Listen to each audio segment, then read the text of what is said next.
I was told to say an anecdote. Anecdotes are easy. So I thought to myself, what kind of anecdote can I tell these people who really have more important things to do? And I figured I'm going to tell you how Spider-Man came into being. It's a true story, although sometimes it's hard even for me to believe it. But we had already done the Fantastic Four and I think maybe the X-Men, I can't remember the order, but my publisher came to me and he said, Stan, I want you to come up with another superhero. So I said, okay, went home, and when my publisher said do something, I'd better do it because I wanted to keep my job. I thought, what can I come up with now? And the most important thing in a superhero at first is the superpower. Once you get that, everything else comes along. So I thought, what power will I give a new guy? And I saw a fly crawling on the wall. And I said, hey, if I could get a superhero that could stick to walls and crawl on them, man, that would be cool. And I thought that was good. Now I needed a name. So I said, well, let's see, Fly Man, Mosquito Man.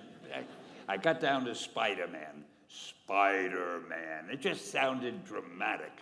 So, okay, I had my hero. I had his power, his name. And then I figured, just for fun, I'm going to give him personal problems. Because except for you people who that your lives are perfect, but most other people have personal problems. And then I thought I'd make him a teenager, because there were no teenage superheroes that I knew of at the time. So armed with all that wonderful material, those great ideas, I ran into my publisher's office and I told him. This was my reaction, the reaction he gave me. Stan, that is the worst idea I have ever heard. First of all, and he started to give me his, because he's a very logical man, very intellectual. First of all, people hate spiders, so you can't call a hero Spider-Man. You want him to be a teenager? Teenagers can only be sidekicks. And you want him to have personal problems?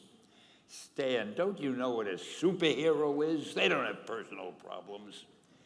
Well, I left the office disappointed, but obviously a much wiser man. And I couldn't get Spider-Man out of my system. So we were about to kill a magazine. I think it was called Amazing Fantasy. It wasn't selling well, and we were sending the last issue to press. When you do the last issue of a magazine, nobody cares what you put in it because the book is dying. Just to get it out of my system, I put Spider-Man in Amazing Fantasy, feature him on the cover, forgot about it. A month later, all the sales figures came in. My publisher came racing into my office. Stan, you remember that character we both loved so much, Spider-Man? He said, let's do him as a series. Now, why am I telling you this? Besides the fact that I have to kill a little time. If you have an idea that you genuinely think is good, don't let some idiot talk you out of it.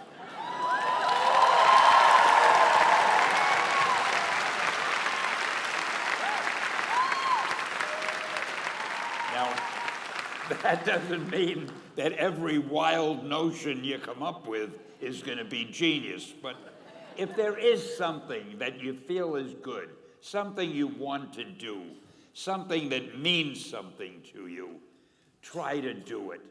Because I think you can only do your best work if you're doing what you want to do, and if you're doing it the way you think it should be done, and if you can take pride in it after you've done it, no matter what it is. If you can look at it and say, I did that, and I think it's pretty damn good. That's a great feeling. So don't let idiots talk you out of something that you think is good.